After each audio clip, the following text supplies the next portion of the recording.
सो हमने खत्म किया था up to pseudo plastic fluid. Now in this video we will try to understand what is ideal Bingham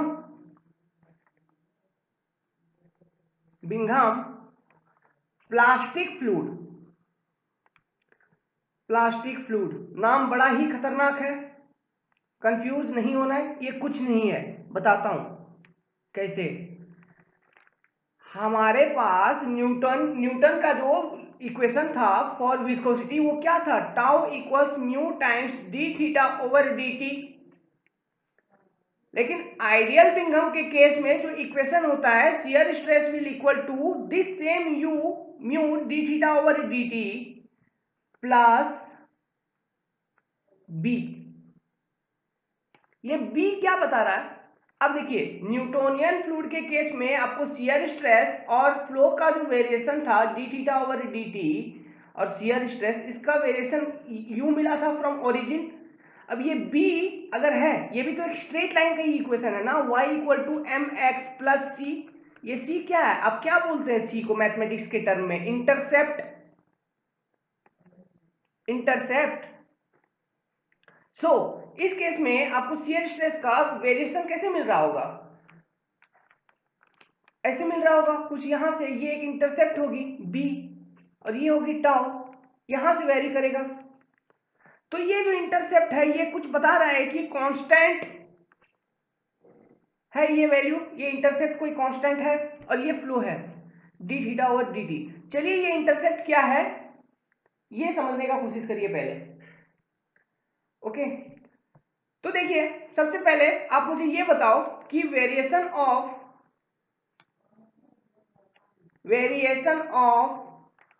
dynamic viscosity with flow कैसा है? With flow ये कैसा है? देखिए, mu is directly related to d theta over d t. No sorry very much. इस case में देखिए tau बराबर mu d theta over d t है, तो ये एक कांस्टेंट है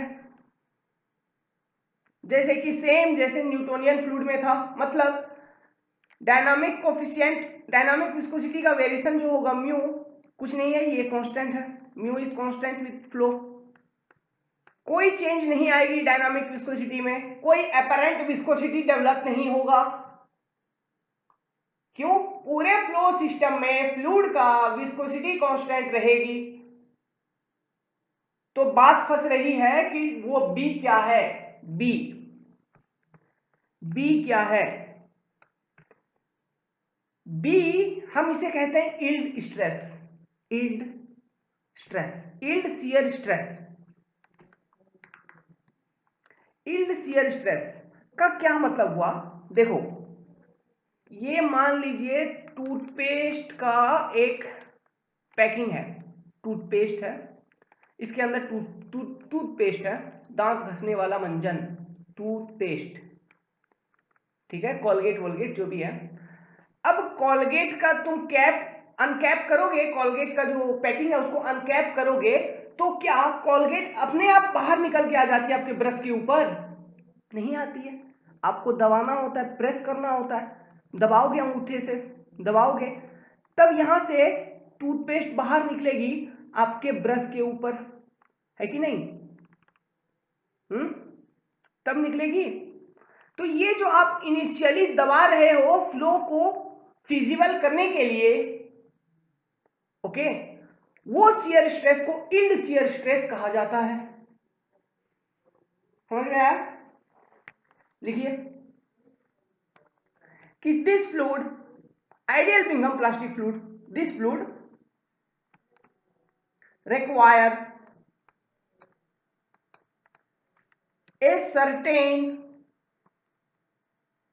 minimum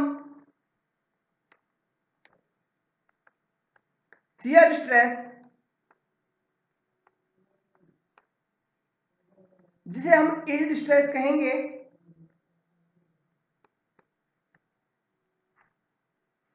before they start flow, by लिख दिया, यहां बिफोर लिखिए, बिफोर इट स्टार्ट फ्लोइंग,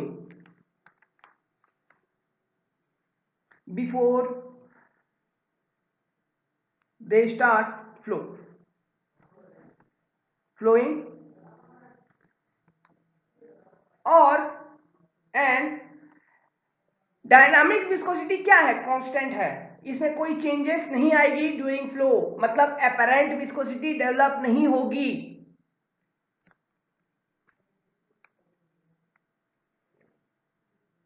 सो तो क्या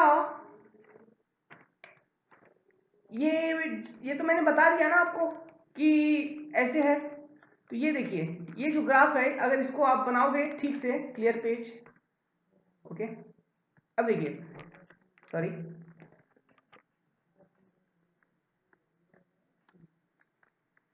ये शियर स्ट्रेस और ये flow,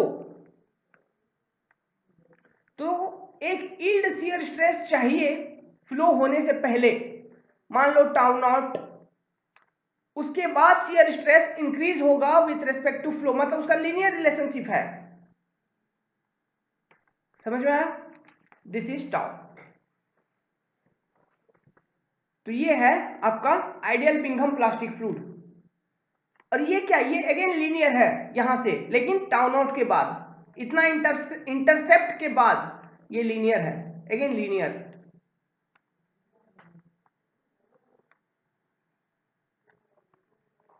okay, that is Newtonian type का।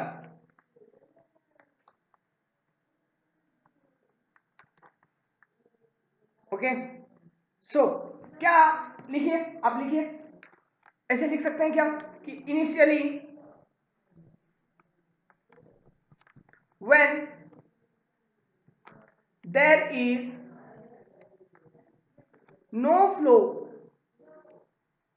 दैट इज, इसका मतलब क्या है, नो फ्लो का मतलब ये है कि d theta by d t, rate of shear deformation is 0, tau will equals to b, मतलब उस सिस्टम में जो शियर स्ट्रेस है वो बी है, और आप जब तक इतना शियर स्ट्रेस अप्लाई नहीं करोगे, इतना का फोर्स उस सिस्टम पे अप्लाई नहीं करोगे कि शियर स्ट्रेस के वैल्यू ये थ्रेशोल्ड वैल्यू से एक्सीड कर जाए, तब तक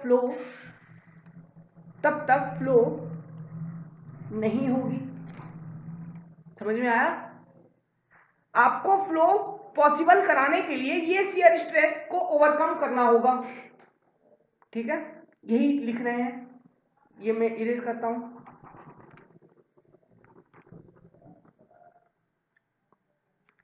टाउ बराबर बी था, बराबर टाउ नोट, और थ्रेशोल्ड मतलब ये उसका minimum shear stress required to make flow possible, इसको ओवरकम करना होता है हमको, and if we apply less shear than yield value, माने कि टाउ नोट से अगर तुम कम शियर अप्लाई करोगे, क्या फ्लो होगा, नो फ्लो विल अकर, नहीं होगा occur, but once the yield shear stress value is exceeded, okay, flow will start,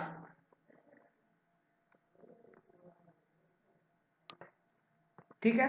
अब और एक बात बताता हूं, देखिए कि जब तक आपने शियर स्ट्रेस अप्लाई किया कुछ ऐसा कि उसका जो यील्ड वैल्यू है वो ओवरकम नहीं हुई, मतलब फ्लो नहीं होगी, अगर फ्लो नहीं होगी तो क्या वो जो लिक्विड है, वो जो फ्लूइड है, वो बिहेव करेगा एज ए सॉलिड, समझ में आ रहा है? तो उसका बिहेवियर सॉलिड की तरह होता है with in the yield value. Yield shear stress value के अंदर अंदर, उसको एक्सीड वंस कर गया तो वो तो फ्लो होगी, फिर वो फ्लूइड हो गई। लेकिन अगर इल्ड शियर स्ट्रेस एक्सीड नहीं किया है तो उसका बिहेवियर एज ए सॉलिड होगा। ये चीज आप नोट में कहीं लिख लो। ओके, तो इसके एग्जांपल्स क्या हो गए? एग्जांपल्स, ये कौन सा फ्लूइड? एक एग्जांपल तो मैंने पहले बताया, टूथपेस्ट। सीवेज, सीवेज पता है, इन्वायरमेंट में पढ़ेंगे, बहुत बड़ा टॉपिक है। सीवेज, स्लज, कचरा। ओके, सीवेज, स्लज, जैम जो खाते हो ब्रेड में लगा के मस्त, एंड मड, कीचड़, मैट नहीं मड। ये सब एग्जांपल्स हैं, याद रखिए। एग्जांपल्स पूछते हैं, और जो इक्वेशन में बता रहा हूं ना हर एक का, वो इक्वेशंस भी इंपॉर्टेंट है, इसलिए तो बता रहा हूं। इंपॉर्टेंट है तभी तो बता रहा हूं, नहीं तो नहीं बताता। लेकिन मैं सब बताऊंगा, चाहे इंपॉर्टेंट हो या ना हो, देखते रहिएगा सिर्फ। अब देखिए, ये हमने खत्म किया बिंघम प्लास्टिक फ्लूइड। अब कौन सा फ्लूइड था? थिक्सोट्रॉफिक था। हेडिंग दीजिए टू, थिक्सोट्रॉफिक। Thixotropic fluid. इसके अंदर दो फ्लूइड मैंने बताया, ग्रेड 1 और ग्रेड 2। मैंने बोला ग्रेड 1 फ्लूइड को ही हम बोलते हैं थिक्सोट्रॉपिक, इसको भी थिक्सोट्रॉपिक जनरली बोल दिया जाता है, और इसको बोलते हैं रिहोपैक्टिक। रिहोपैक्टिक। चलिए डिस्कस करते हैं, what is grade 1 and grade 2 thixotropic fluids. Same है, कोई फर्क नहीं है इसके और डायलेटेंट के बीच में, सेम है, बस एक ही चीज का वैल्यू हो जाती है, यील्ड शियर स्ट्रेस की वैल्यू। तो इसका जो इक्वेशन है थिक्सोट्रॉपिक फ्लूइड का, वो इक्वेशन है shear stress equals to some constant A times d theta over dt power n plus b, n not equals 1 means non-linear relationship, b बराबर tau not at d theta over dt बराबर 0 equal to yield stress, yield shear stress. ठीक है, तो देखिए ये ए क्या है? ए कोई एक वैल्यू है, चलिए, जो चेंज होती रहती है, एपरेंट, एक्चुअली एपरेंट है वो, उसे देखते हैं कैसे है। देखते हैं क्या, मैं तो बता चुका हूं म्यू एपरेंट कैसे निकालता है। म्यू एपरेंट वो विस्कोसिटी है जो डेवलप होती है ड्यूरिंग द फ्लो। वो एक्चुअली में फ्लो का, फ्लूइड का प्रॉपर्टी नहीं है, लेकिन फ्लूइड जब फ्लो करना स्टार्ट होता है उस समय एक विस्कोसिटी डेवलप होती है, जिसे हम कहते हैं एपरेंट विस्कोसिटी। समझ में आया? प्रकट होना, ठीक है, प्रकट होना, वो विस्कोसिटी प्रकट होता है, एपियर होता है during flow, during flow. So, look into grade 1 thixotropic fluid, grade 1 thixotropic fluid, इसे हम जनरली थिक्सोट्रॉपिक फ्लूइड ही कहते हैं। इस फ्लूइड में क्या होता है कि म्यू एपरेंट आपका डिक्रीज करता है as flow increases non linearly. लिखिए पहले, इसके बाद मैं जस्टिफिकेशन आपको बता दूंगा। Mu apparent, apparent viscosity decreases as flow increases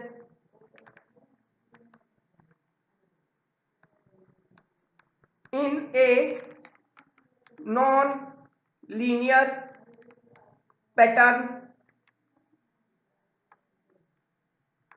ठीक है, मतलब कि देखो, मैंने बताया था आपको टाउ बराबर, इसका जो इक्वेशन है a times d theta over d t power n plus b, n not equals to 1, तो n इसमें जनरली ग्रेड 1 थिक्सोट्रॉपिक में हम 1 लेस देन 1 कंसीडर करते हैं। ये सेम है टू स्यूडोप्लास्टिक। वो सोचिए, मतलब n का वैल्यू 0 to 1 के बीच में लाई कर रहा था। अगर n का वैल्यू 0 to 1 के बीच में लाई कर रहा था तो इस केस में हमको स्लोप कैसे मिला था? टाउ बराबर कुछ ऐसे मिला था, मतलब ये एफ म्यू एफ और फ्लो के बीच में जो आपको कर्व मिला था कुछ ऐसा मिला था। At d theta by d t equals 0 slope होता था 90 डिग्री और यहां स्लोप होता था 0 डिग्री। ठीक है, इसलिए मैंने बोला कि mu apparent decreases in a non linear way as flow increases. आप निकाल लो सेम तरीके से जैसे मैंने बताया था डायलेटेंट और स्यूडोप्लास्टिक के लिए। ओके, इसमें आप टाइम वेस्ट नहीं करेंगे, आप वहां से प्रूव कर सकते हो। मतलब कि flow increase, mu at decrease, curve है नॉन लीनियर है। उसी तरह से शियर स्ट्रेस का वेरिएशन कैसा था? शियर स्ट्रेस का वेरिएशन ऐसा था क्या?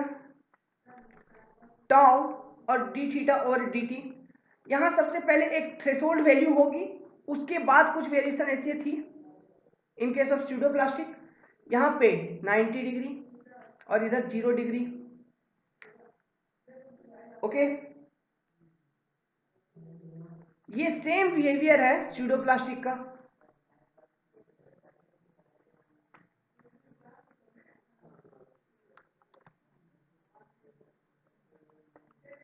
सिर्फ फर्क इतना है कि स्यूडोप्लास्टिक के केस में ओरिजिन से शुरू होती थी, बट यहां पे एक थ्रेशोल्ड वैल्यू एक्सीड करने के बाद, टाउ नॉट को एक्सीड करने के बाद स्टार्ट होगी।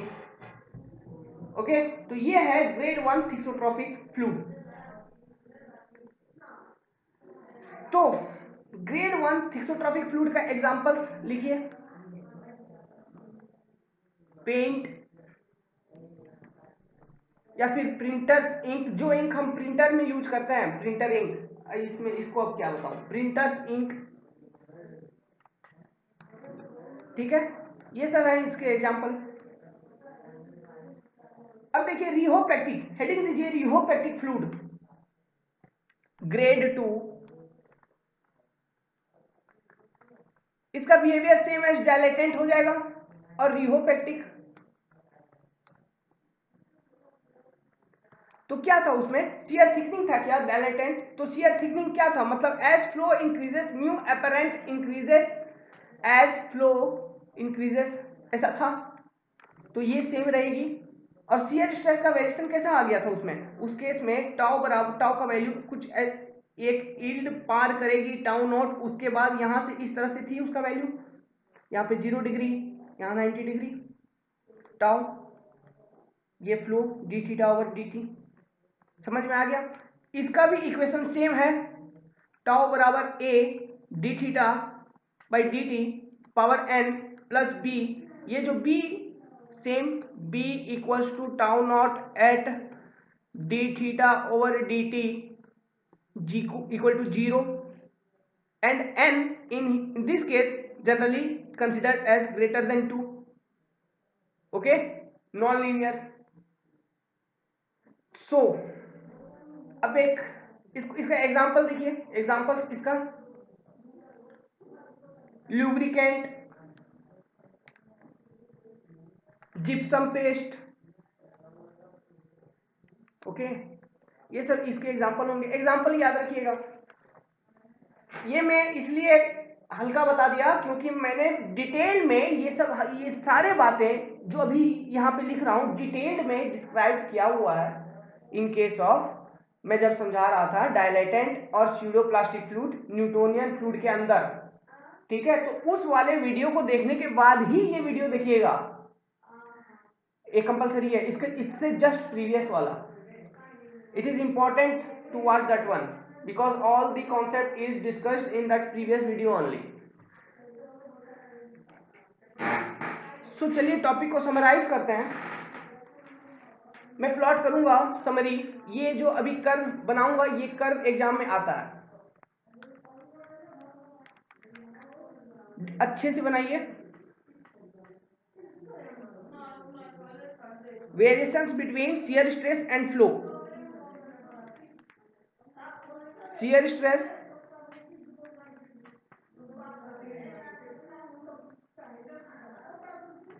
And flow.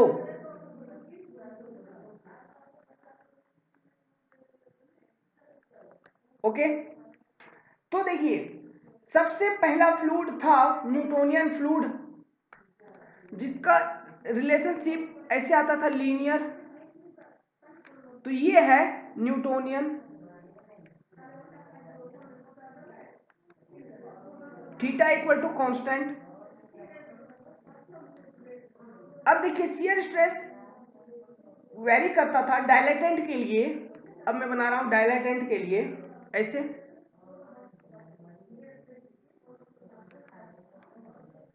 ओके, ये 90 डिग्री। तो ये जो थी ये थी dilatant fluid. As flow increases shear stress increases. Pseudoplastic, as flow increases shear stress decreases. देखिए डिक्रीज हो रहा है, स्लोप डिक्रीज हो रहा है। ये 90 डिग्री से 0 डिग्री हो रहा है, ये स्यूडोप्लास्टिक।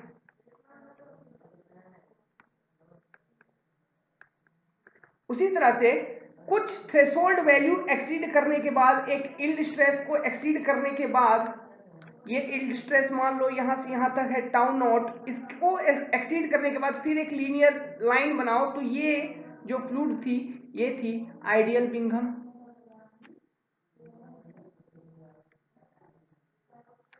तो सेम फिर बनाइए, मैं कलर चेंज कर देता हूं। तो इसमें भी कुछ एक ऐसे आएगी और एक ऐसे आएगी। तो ये जो होगी रिहोपैक्टिक,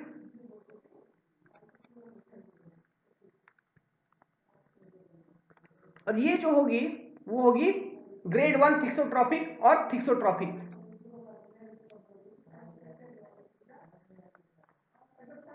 ये सारा वेरिएशंस मैंने पहले समझा दिया है कि कैसे निकालना है dy बाई dx। ओके, तो ये कर्व वेरी इंपॉर्टेंट है, ये कर्व एग्जाम में पूछता है, आप बच नहीं सकते, इस कर्व को बनाना आना चाहिए। तो मैं अगर ऐसे डायरेक्टली ये कर्व बता देता तो एग्जाम में तो यही पूछता है, तो काम खत्म था। लेकिन मैं इसलिए समझाया क्योंकि हमको कुछ चीज रटना नहीं है। अगर रट लोगे भूल जाओगे, रटोगे भूल जाओगे। ठीक है, तो समझिए, बात को समझिए। और इस वीडियो में मैंने जो ये बताया ना क्या कि आइडियल बिंघम प्लास्टिक और उसके बाद जो फ्लूइड बताया थिक्सोट्रॉपिक फ्लूइड, उसमें जो मैंने कैलकुलेशंस नहीं किया है वो आप खुद कर लेना, तब अच्छा समझ में आएगा। अब वो खुद कैसे करोगे, अगर करना नहीं आता है तो इससे पहले वाला वीडियो देख लेना, डायलेटेंट और स्यूडोप्लास्टिक का केस में। वहां पे मैंने बताया हुआ है कि ये वेरिएशन, ये इसका स्लोप कैसे यहाँ पे 0 डिग्री, यहाँ 90 डिग्री आ गया। सेम टाइप यहाँ भी अप्लाई करना है। Okay, well thank you. हमारा रिहोलॉजी ऑफ फ्लूइड खत्म हुआ। अब मैं नेक्स्ट स्टार्ट करूंगा, एक छोटा सा टॉपिक है surface tension. Surface tension, surface tension मैं बताऊंगा नेक्स्ट वीडियो में, क्योंकि मैं सेग्रीगेट रखना चाहता हूं हर एक वीडियो को, हर एक टॉपिक को अलग अलग। सरफेस टेंशन में बताऊंगा नेक्स्ट वीडियो में। इसमें पढ़ेंगे सरफेस टेंशन के अंदर, इसका डेफिनेशन देखेंगे, 2-3 डेफिनेशंस हैं, डेफिनेशंस इंपॉर्टेंट है। सरफेस टेंशन के अंदर फिर देखेंगे एप्लीकेशन इसका, मतलब application in bubble formation, application in drop formation, application in jet formation. Surface tension के कारण ही होता है कैपिलैरिटी, इसे भी देखेंगे। कैपिलैरिटी, हालांकि मैंने जब इफेक्टिव स्ट्रेस आपको बताया था सॉइल के अंदर, वहां कुछ ना कुछ डिस्कस किया हूं, थोड़ा मोड़ा इक्वेशन भी डिराइव किया हूं। यहां फिर वही करेंगे क्योंकि एक्चुअली वो फ्लूइड का ही टॉपिक है, फ्लूइड का कॉन्सेप्ट है। यहां भी डिराइव करेंगे और यहां डिटेल में डिराइव करेंगे बहुत बारीकी से। ओके, तो बने रहिए, बने रहिए आगे बढ़ने के लिए। Well thank you.